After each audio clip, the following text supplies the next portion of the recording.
안녕하세요. 오늘도 사연살롱을 찾아주셔서 감사합니다. 저는 지금 한남동에서 가족들과 단란하게 살고 있으면서 한 가게의 사장님으로 일하고 있는 여자입니다. 원래 평범한 직장 생활을 하다가 결혼하고 애 키우면서 가정에 충실하고 내조하면서 살 줄 알았는데 인생이 자기 마음대로 되는 것이 아니더군요. 제가 이렇게 사장 소리 들으며 살 줄은. 이 모든 것이 남편과 시댁의 역사와 관련이 깊답니다. 지금부터 그 흥미로운 이야기를 들려드릴게요. 저와 남편은 사내 연애로 만난 사이예요. 저희는 꽤 이름 있는 중견기업에서 같이 일했는데 부서가 같지는 않았어요. 한 번은 다른 부서인 그이와 협업해서 해결해야 하는 일이 있었어요. 일 때문에 메신저로 수시로 대화를 했고 업무 시간, 어쩔 때는 퇴근 후에도 만나서 일 얘기를 하게 되었죠. 당시 그 일 자체로 몇 개의 부서가 존폐의 기로에 서 있었기 때문에 뭐 하나 대충 할 수 없었어요. 우리 둘은 일에 있어서 진심이었고 해결될 때까지 적지 않은 시간을 함께 보내게 되었어요. 협업일이 잘 해결되어 끝나자 누가 먼저랄 것도 없이 서로에게 고백을 했어요. 저도 그이도 오랜 시간 함께하면서 동료애, 이상의 것을 느꼈던 거겠죠. 착하고 선한 인상의 그는 사적인 대화를 나누면 나눌수록 더 속이 깊고 진중한 사람이더군요. 책임감도 강하고 누가 봐도 올바른 사나이였죠. 연애 경험이 별로 없었던 저는 이 사람을 놓치면 안 될 것 같아서 제가 더 적극적으로 다가갔어요. 부모님께 인사드리고 싶다는 말도 결혼하자는 말도 제가 다 먼저 했어요. 제 성화에 결혼은 일사천리로 진행되었고 저희 부모님은 기가 차하셨죠. 예, 고화정. 누가 보면 네가 그 집 딸인 줄 알겠다. 결혼이 뭐가 그리 좋다고 맨날 저렇게 하루 종일 실쭉 웃어댄다니. 딸년도 키워봤자 소용없네. 남들은 노처녀 딸내미 시집 못 보내서 안달이라는데 나는 내가 알아서 딱딱 해갖고 결혼하겠다는데 잘해도 뭐라 그래 엄마는. 그 남자애가 그렇게 좋냐? 좋다마다 빨리 찬성씨랑 살고 싶은데? 으휴. 저는 남편이 될 그이한테 아주 푹 빠져 있었고 나만의 또 다른 가족이 생긴다는 생각에 하루하루가 즐거웠어요. 남편의 아버지는 예전에 돌아가셨고 시어머니만 홀로 계셨는데 인품이 얼마나 좋으신지 제가 친구들에게 들어오던 고약한 시어머니의 모습이 전혀 아니었어요. 제가 뭘 해도 그래 그렇게 하렴. 화정이 네가 편하고 좋을 대로 하면 됐지. 난 다 괜찮다. 라고 하시며 너그러운 표정을 지으시고는 하셨어요. 남편의 선하고 배려심 깊은 인성은 어머님께 고스란히 물려받은 것 같았어요. 시어머니까지 이렇게 좋은 분을 만나게 되니 앞으로 저의 결혼 생활에는 꽃길만 펼쳐져 있을 것 같았어요. 하지만 그 꿈은 결혼식 당일에 바사삭 깨지긴 했지만요. 저는 그날 제 인생에서 한 번도 본 적 없는 무례한 사람들을 만나게 됐어요. 남편에게는 배다른 남동생 둘이 있다고 했어요. 동생들 얘기할 때 그의 눈빛이 너무 슬퍼 보여서 다른 사연은 묻지 않았어요. 언젠가 남편이 웃는 얼굴로 얘기해 줄 때까지 기다리기로 했어요. 배다른 동생들이라고 해서 대충 짐작은 했지만 저는 결혼 전까지 한 번도 그들을 만나지 못했어요. 찬성씨, 그래도 결혼 전에 식사는 한번 해야 되는 거 아니야? 동생들도 다 결혼해서 애도 있다며. 그쪽이랑도 같은 식구가 되는 건데 얼굴도 모르고 결혼식을 올리는 건 좀 아닌 것 같아서. 알았어. 지난번에 한번 같이 보자 했는데 바쁘다고 미루더라고. 이번에 다시 한번 얘기는 해볼게. 그런데 큰 기대는 하지 마. 나도 동생들이나 그 식구들이랑 밥 먹은 게 언제였는지 기억도 안 나거든. 결국 저 역시 동생 2명과 그 식구들을 만나지 못했고 결혼식 날이 되어서야 대면을 하게 된 것이에요. 열, 식장 으리으리하네. 찬성이 형, 돈 좀 썼겠는데? 그러니까 밥도 겁나 맛있겠네. 결혼식 주로하니까 밥부터 먼저 줘주고 오자. 아빠, 나 배고파. 신부 대기실에서도 다 들릴 정도로 쩌렁쩌렁 시끄러운 목소리로 남녀, 아이가 섞여서 이야기를 하더군요. 다른 하객들도 눈살을 찌푸리며 누구인지 쳐다보는 느낌이었어요. 결혼식은 무사히 끝났고 하객들이 식사하는 장소에 가서 한 분 한 분 인사를 드리는 시간이었어요. 그러다 한 테이블에 도착하자 남편의 얼굴이 급격하게 굳는 게 보였어요. 자기야, 여기 그 남동생들 준철이랑 민철이 그리고 이쪽은 와이프분들이랑 조카들이야. 인사해. 어머, 안녕하세요. 천성씨 동생분들이시구나. 드디어 뵙네요. 한 가족인데 결혼 전에 시간 좀 내주시지. 이제서야 보는 거 너무하세요. 저는 애교 섞인 앙탈을 부리며 섭섭한 마음을 털어놓았어요. 하지만 싸늘한 분위기만 느껴지더군요. 굳이 봐야 했을까요? 그냥 서로 이렇게 살다가 생사나 확인하는 정도면 되지 않을까 싶은데. 아니야, 형? 그래도 와줘서 고마워. 뭐, 우리도 딱히 오고 싶어서 온 건 아니야. 그냥 애들 뷔페 좀 간만에 먹여볼까 하고.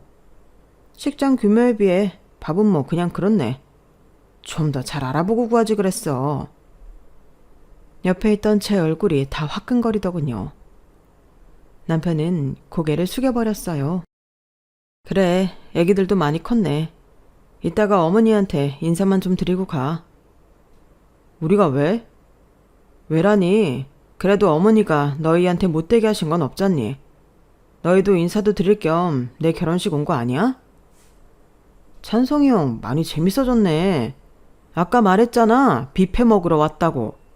우리도 축의금 냈어. 가족이 이런 걸로 엮여서 공짜 밥 먹은 거 아니야. 하긴 가족도 아니긴 하지. 남남인데 뭐.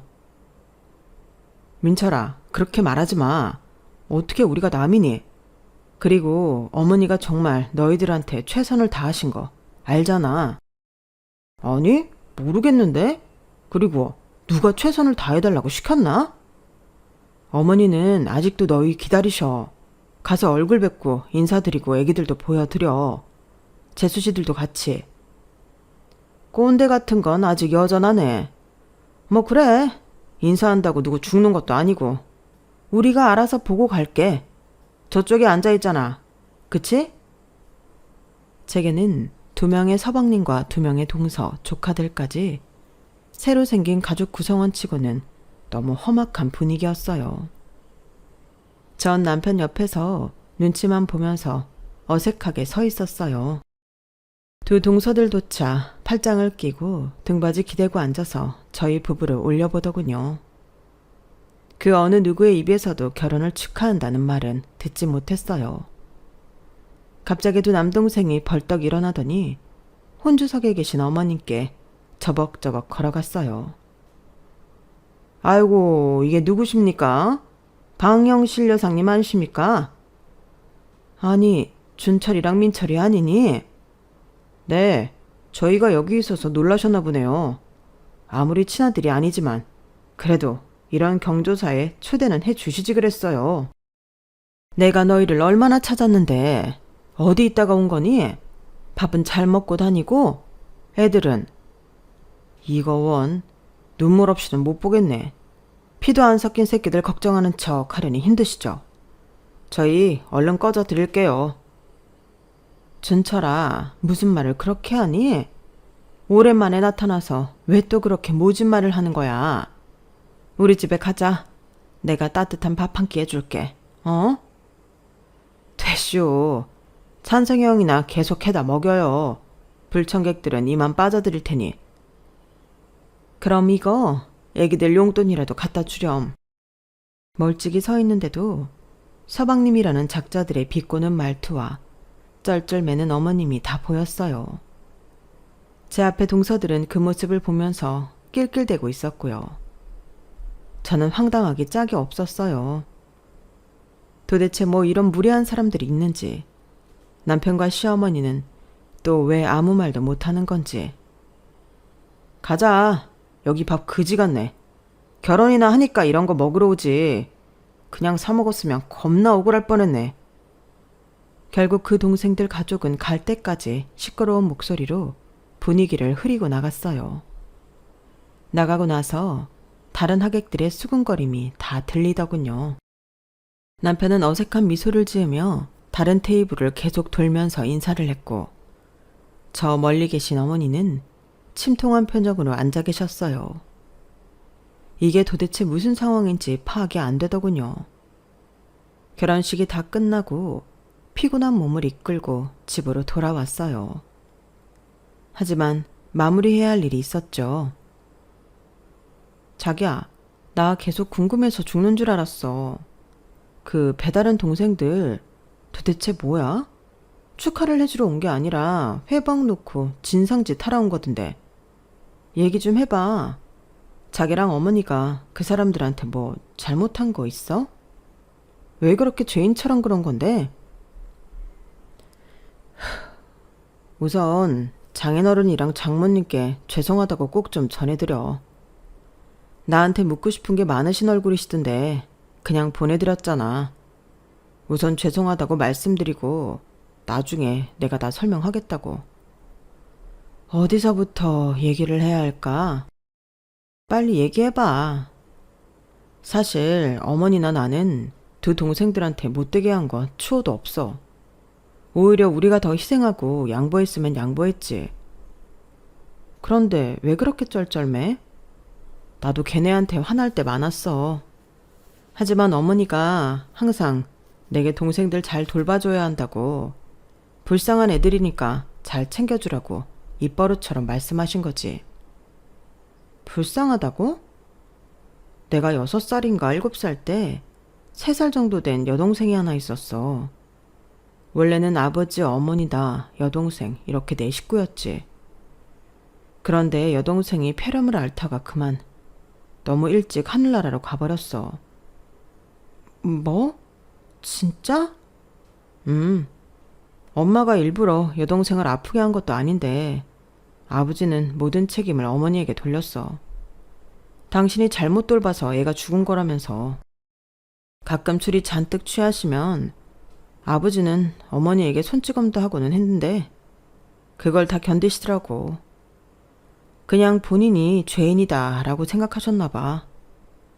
그렇게 슬픈 시간들이 좀 지나갔고 아버지는 새 여자를 만나기 시작했어. 그냥 지나가는 바람이면 좋았을 것을. 아버지는 결국 어머니를 내쫓았어. 그리고는 새 여자를 부인으로 앉혔어. 뭐?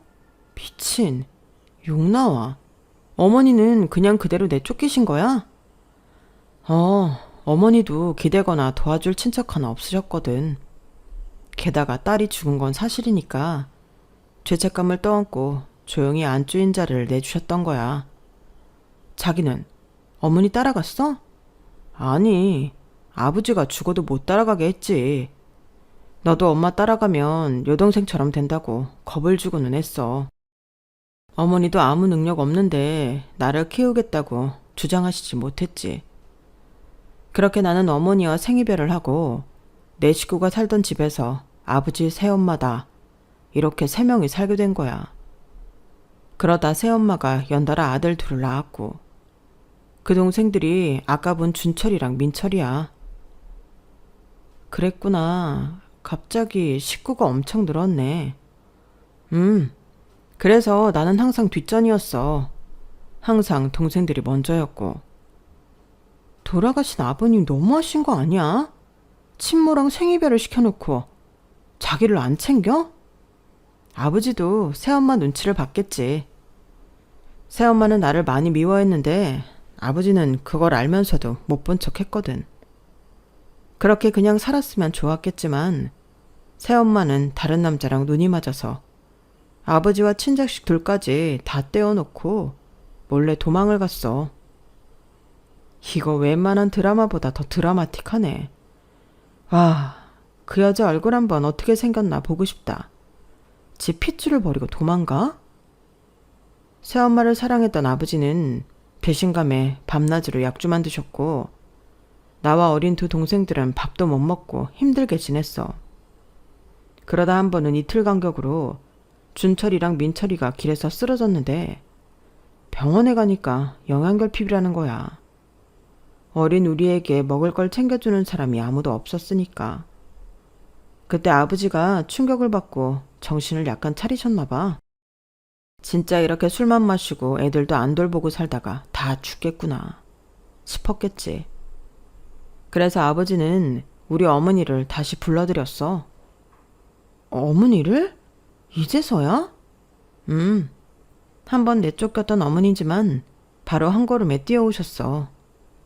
여자로서 남편에게 소방받은 처량함보다 자식이랑 떨어져 살아 그리운 마음이 더 힘드셨겠지. 그때 몇 년 만에 어머니를 만났는데 둘이 안고 얼마나 울었는지 몰라. 어머니는 돌아왔지만 핏줄도 아닌 아들이 혹처럼 둘이나 더 생겼던 거지. 그런데 어머니는 새엄마랑 달리 동생들에게 정말 잘해주셨어. 오히려 나보다 애들을 먼저 챙겨주시고는 했으니까. 왜?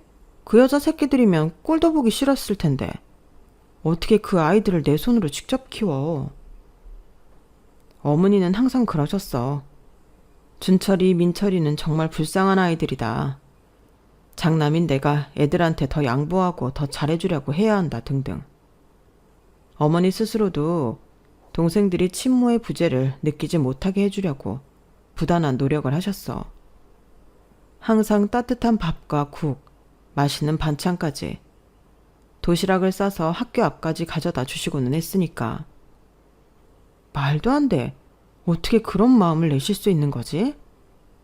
하지만 동생들은 오히려 커갈수록 더 삐뚤어졌어.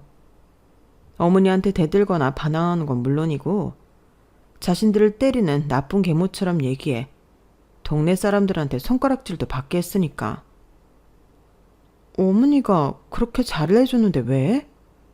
은혜를 원수로 갚는 격이네. 도대체 왜 그랬대? 그건 나도 잘 모르겠어. 하지만 걔네 눈에는 자기들의 친모를 우리 어머니가 내쫓았다고 생각할 수도 있고 뭔가 피해받았다고 생각했겠지. 나중에는 아버지마저 자기들을 미워한다고 생각했거든. 진짜 피해자는 어머니잖아. 애들이었으니까 그렇게까지 깊게 생각을 못했겠지. 아무튼 그렇게 서로가 물과 기름처럼 섞이지 못하고 컸어. 중학생 때부터는 둘이 가출도 하고 그랬어. 집 나가면 어머니가 가서 데려오고 파출소에서 연락 오면 한밤중에 또 뛰어갔다 오고. 그래도 어머니는 준철이 민철이한테 매질 한번 하지 않으셨어. 오히려 아버지가 하면 더 했지. 그러다 아버지가 병 때문에 몸져 누우시고 엄마는 병간호까지 해야 해서 더 힘들어지셨지. 다행이라고 해야 할지 모르겠지만 아버지는 금방 돌아가셨어. 병을 얻고 1년도 안 돼서. 그리고 아버지가 당시 그나마 조금 갖고 있던 돈이 있었는데 당신도 내쫓았다가 다시 데려와 고생만 시킨 게 미안했는지 그걸 다 엄마한테 주고 가셨어. 어머니 떡가게를 그때부터 시작하신 거야. 그래도 최소한 양심은 있으셨네. 문제는 아버지 돌아가시자 동생들의 일탈이 더 심해졌어. 가출을 밥 먹듯이 하고 동네 질 나쁜 애들이랑 몰려다니면서 싸움질을 하고 그랬으니까. 결국 그래서 두 동생 모두 고등학교도 졸업 못했어. 한 명은 퇴학당했고 한 명은 자퇴했어. 그래도 어머니는 동생들을 자기가 책임져야 한다며 더 열심히 보살펴 주시려 애썼어.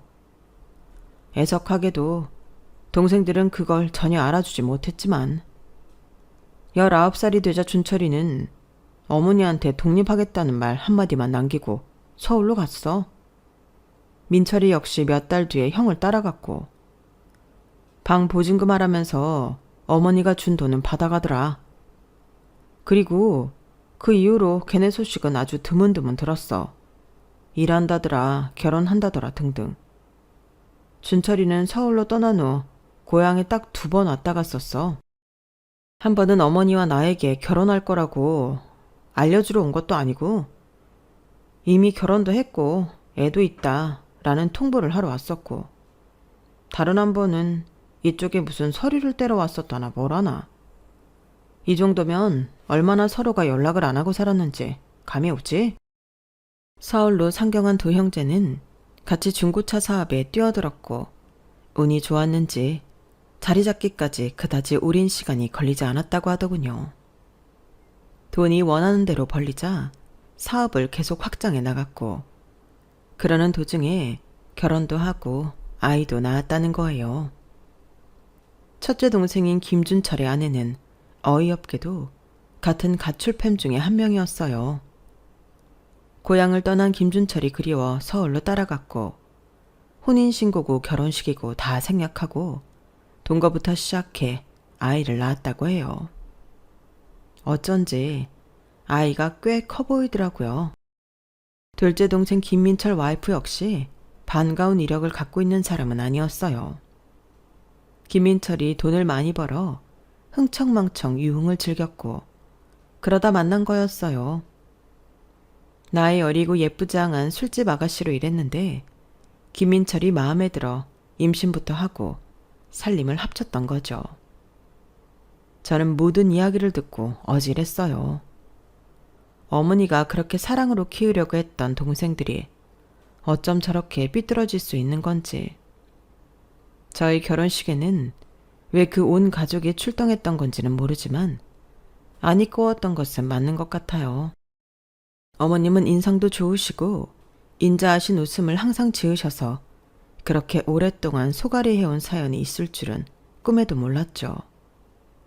그 사이에서 장남이라는 이유로 친하지도 않은 동생들을 건사하며 어머니에게도 잘해드리려 했던 남편을 생각하니 가슴이 애렸어요. 이제는 제 가족이 되었으니 제가 더 잘해주고 잘 챙겨드리고 싶다는 마음이 마구 솟았어요.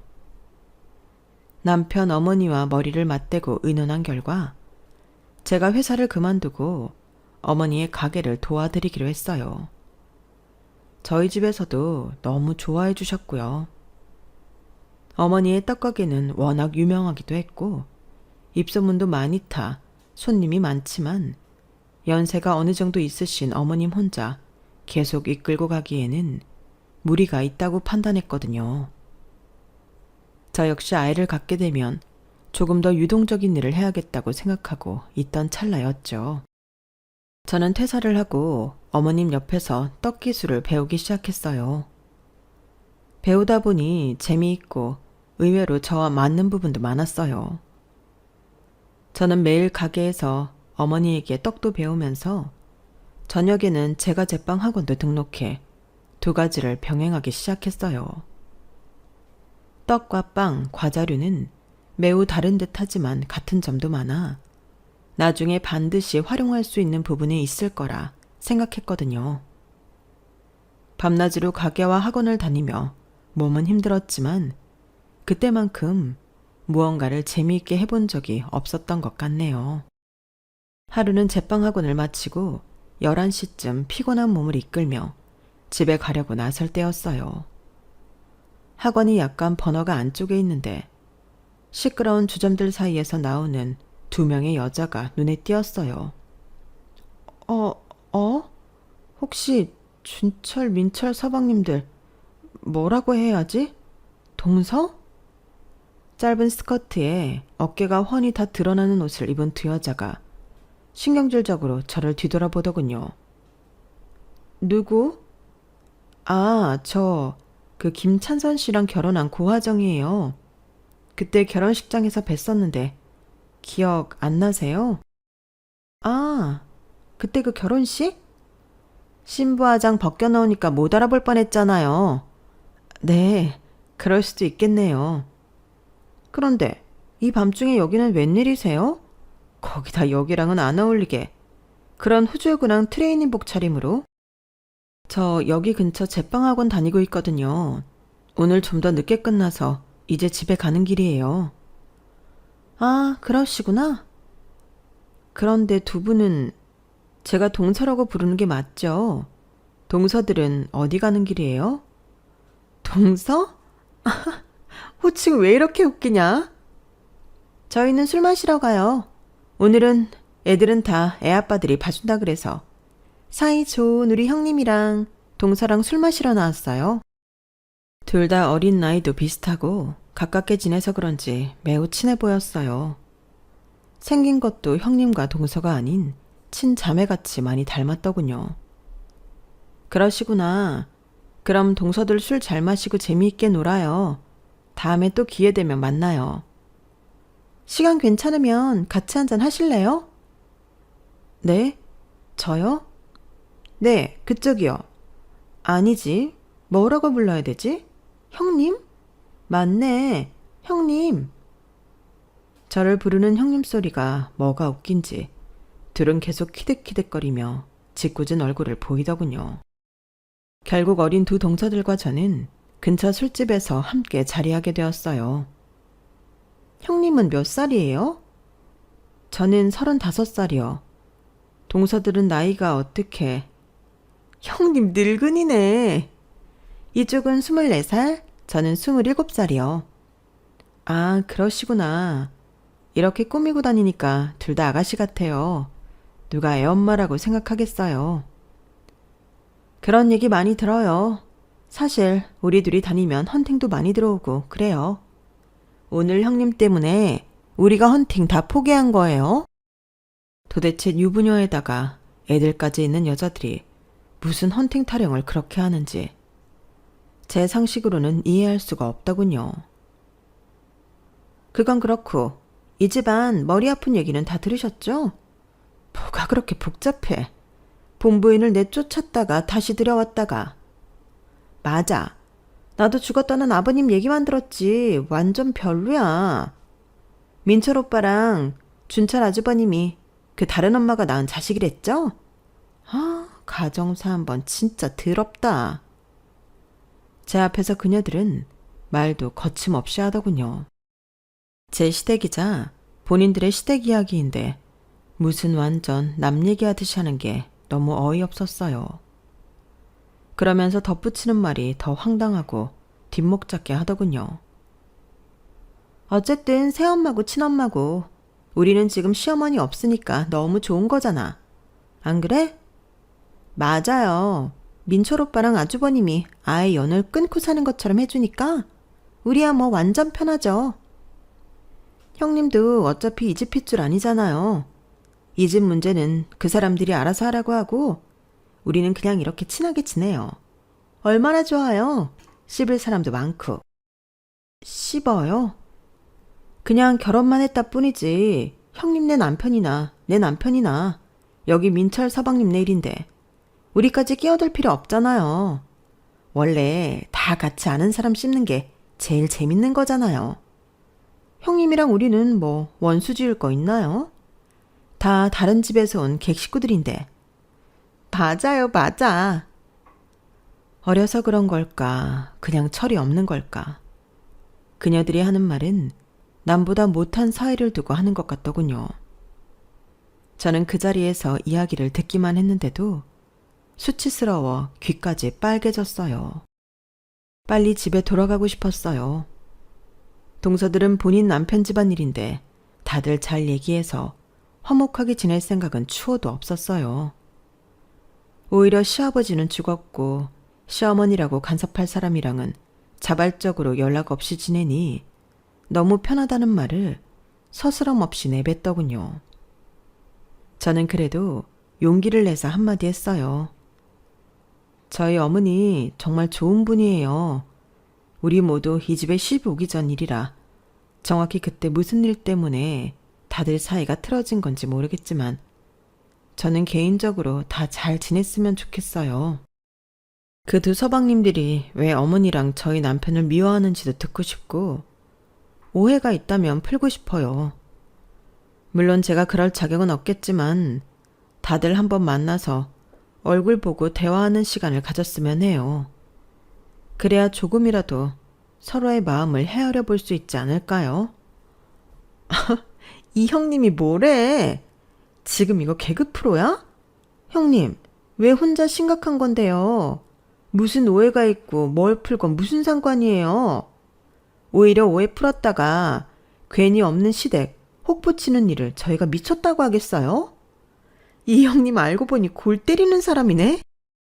뭐가 재미있는지 그 둘은 제가 한 말을 듣고 배꼽 잡고 넘어갈 듯이 비웃더군요. 그럼 한 가지만 알고 싶어요. 저희 어머님이 두 서방님들한테 잘해주려고 많이 노력했다고 들었어요. 그런데 왜 두 분은 저희 어머님에 대해서 그렇게 차가운지 알아요? 그날 결혼식장에서도 봤잖아요. 그게 오랜만에 본 모자 사이라고 보이던가요? 서방님들은 어머님한테 막말하고 어머님은 그저 안타까워하시고 저는 그게 마음에 걸려요. 형님, 마음에 걸릴 것도 세고 셌네요. 뭘 그렇게 착한 척을 해요. 우리도 왜 사이가 그렇게 됐는지 정확히 모르고 궁금하지도 않아요. 됐어요? 그때 서방님들을 만난 이후로 어머님 얼굴이 많이 어두워지셨어요. 그럼 오해 풀고 말고 이런 거 다 제쳐두고 이번 돌아오는 명절 때 한 번만이라도 다 같이 모여서 밥 먹는 게 어때요? 말 안 통하는 사람 여기 하나 더 있네. 그러니까 저희가 왜 그런 좋은 일을 해서 긁어 부스럼을 만들겠냐고요.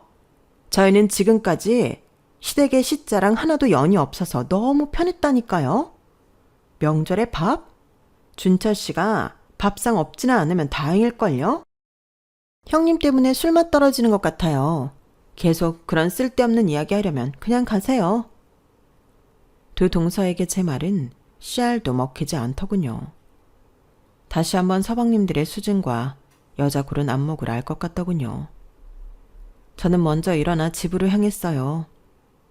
집으로 걸어가는 길, 머리가 복잡해지고 가슴이 먹먹해졌어요. 이건 정말 내가 끼어들 일이 아닌 건가?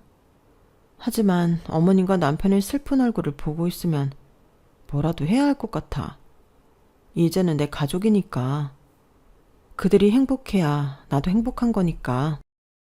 하지만 하늘도 무심하시지 많은 고난을 겪어온 우리 시어머니를 끝까지 가만두지 않더군요.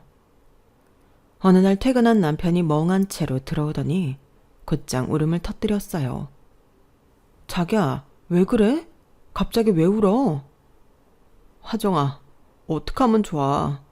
어머니가 3개월도 안 남았대. 뭐? 3개월도 안 남았다니 무슨 소리야?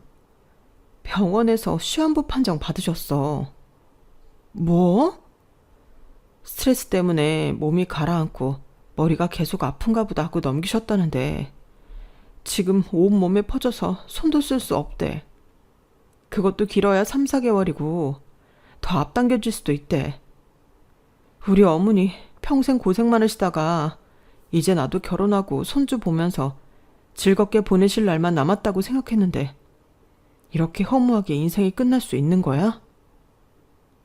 울지 마, 자기야. 뭔가 방법이 있을 거야. 하지만 수술을 한다 해도 희생 가능성이 5% 미만이라는 의사의 소리에 또 한 번 절망을 마주했어요. 그런데 오히려 어머니는 아주 차분한 얼굴이었어요. 하루가 다르게 병세가 나빠지고 생명이 빠져나가는 게 실시간으로 보였어요. 어머니, 어디 불편하세요? 물 좀 드릴까요? 아니, 너한테 참 고맙고 미안해. 이렇게 한 가족이 된 지 얼마 안 됐는데 장례를 치르게 해서 미안해. 어머니, 그런 말씀 마세요. 기운 내시고 희망 가지셔야 해요. 포기하지 마세요.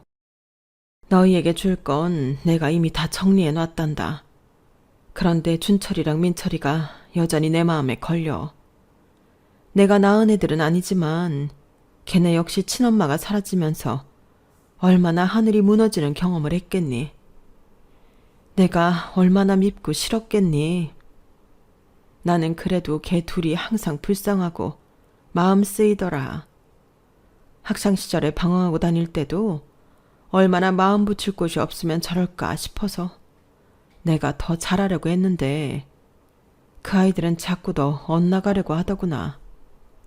그것 또한 다 내 탓이지 싶었어. 어머니, 제가 서방님들한테 연락을 한번 할까요? 어머님 아프신 것도 모르는 것 같은데. 아니야, 굳이 알리지 않아도 돼. 그런데 준철이 민철이 주려고 내가 조금 남겨놓은 돈이 있거든? 너나 찬성이가 봐도 서운하지 않을 정도란다. 20살도 안 돼서 집 싫다고 떠났는데 그때 방 한 칸 얻을 돈만 해서 보냈던 게 평생 마음에 남더라고. 비록 중간에 서로 연락 없이 지냈던 시간도 있지만 그 두 아이들 앞으로 조금 남겨주고 가고 싶어. 내가 그래야 마음이 편할 것 같아. 어머님은 정말 천사시더군요.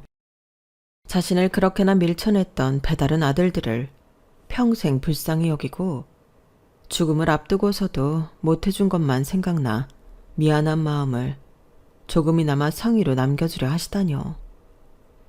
이런 천사의 마음을 하신 분을 하늘이 데려가다니 너무 속상했어요. 저는 병실을 나와 그때 받은 동서들의 연락처로 전화를 걸었어요. 어머 형님, 이 시간에 무슨 일이에요? 다름이 아니라 지금 어머님이 많이 편찮으세요. 남은 날도 많지 않고요. 그런데 서방님 둘에게 남겨줄 것이 조금 있다고 하셔서요. 마지막일 수 있는데 한번 같이 어머님 뵈러 오는 게 어때요? 뭘 준다는데요? 돈이요? 글쎄, 그건 정확히 저도 잘 모르겠네요. 아, 그 노인네. 검은 속내를 잘 모르겠네. 네? 뭐라고요? 그깟 푼돈 좀 쥐어주고 뭐 남은 여생 너희랑 잘 살아보자 하시려고요? 아님 그거 주고 매년 우리 보고 제사라도 지내라고 하려고요? 우리도 돈 많아요. 전혀 그런 의도는 없으셨고 저도 지금 그런 뜻으로 전달하는 게 아닌데요. 그러니까요. 다 죽어가는 노인네 속을 어떻게 알겠어요. 젊었을 때 못 받아본 효도 괜히 이제 와서 우리한테 요구하는 걸 수도 있잖아요. 저는 저희 엄마 감기만 걸려도 집에서 마스크 끼고 엄마랑 말도 안 하는 사람이에요. 제 발목 잡는 일을 제가 할 것 같아요? 지난번 우연히 만났을 때도 느꼈지만 말을 정말 막 하는 것 같네요. 네? 어리다는 걸 감안하고 들어도 꽤 불편한 말들을 많이 하시던데요. 그리고 아무도 그렇게 의논하지 않았는데 미리 앞서 꼬아 생각하는 거 좋지 않아요.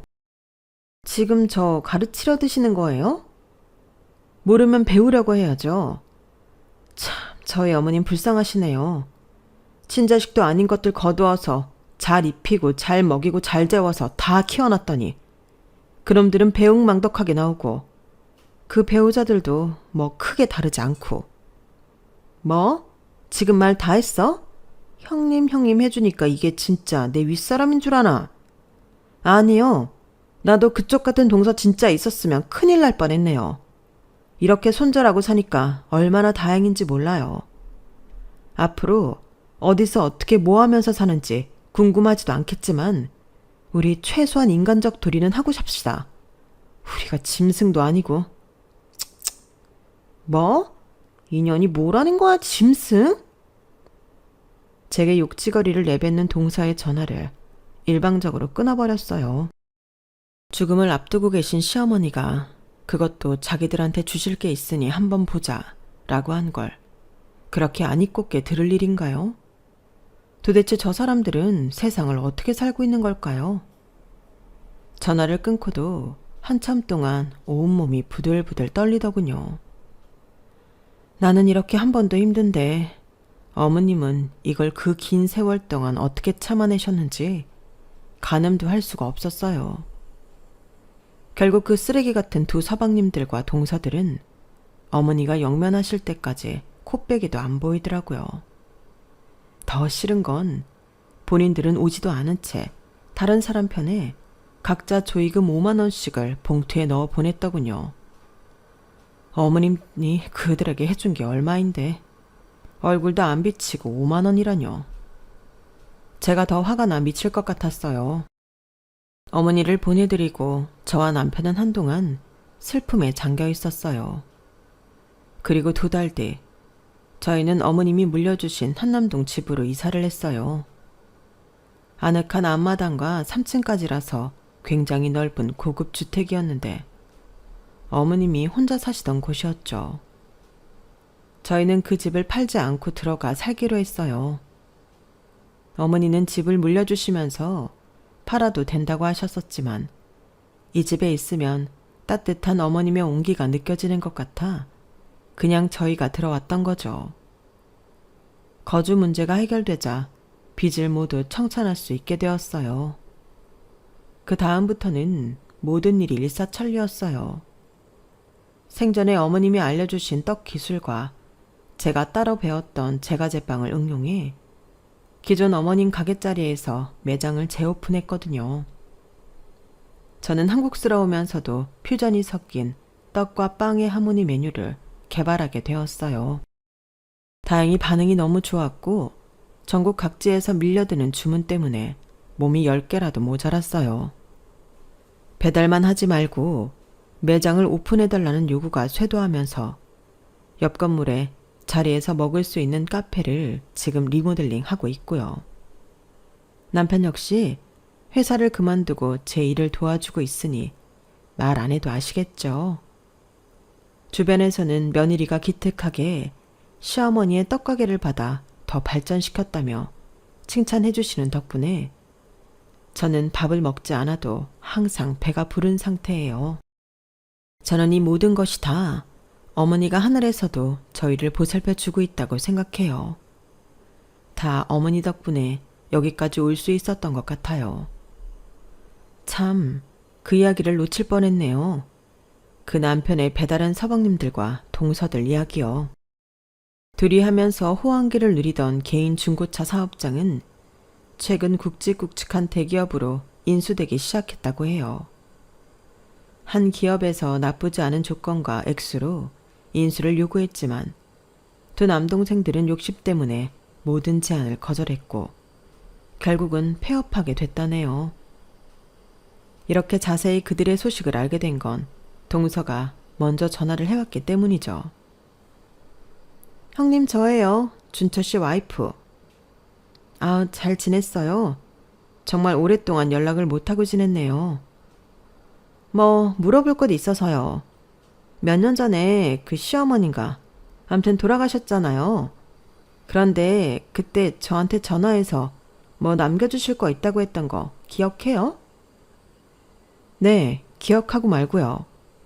그래서 겸사겸사 와서 마지막 인사라도 드리라고 부탁했는데 거절했잖아요. 5만 원 넣은 봉투만 띡 보내고. 중요한 건 그게 뭐였어요? 우리한테 주려고 했다는 게? 그게 이제 와서 궁금해졌어요? 그게 뭐냐고요? 1억이요. 네? 1억이요? 네. 각자 1억씩 총 2억이었어요. 그럼 그거 지금 줘요 빨리. 뭐라고요? 그걸 왜 지금 찾아요? 준철 씨랑 민철 서방님 사업장 지금 야단 났어요. 급하게 메꿔야 할 거 많단 말이에요. 그 1억 지금이라도 줘요. 저는 어이가 너무 없어서 지금 내 앞에 있다면 머리채라도 잡고 싶었어요. 지금 와서 돌아가신 분의 유산을 달라고 하는 게 맞는 일이에요? 맞는지 어떤지는 모르겠고 어쨌든 우리 주려고 남겨놨던 거라면서요. 지금 달라고요. 와서 가져가라고 할 땐 콧배기도 안 비추더니 지금 와서 내놓으라고요? 주고 싶어도 없네요. 그 2억 전부 다 기부했거든요. 네? 우리 건데 기부를 왜 마음대로 해요? 준다고 했는데도 안 받아갔잖아요. 우리는 뭐 어머님이 사시던 한남동 고급 주택이랑 장사하시던 자리 주셨으니까 그냥 그걸로 너무 감사해서요. 그 2억은 어차피 우리 돈 아니었던 거니까 어머니 이름으로 단체에 기부했다고요.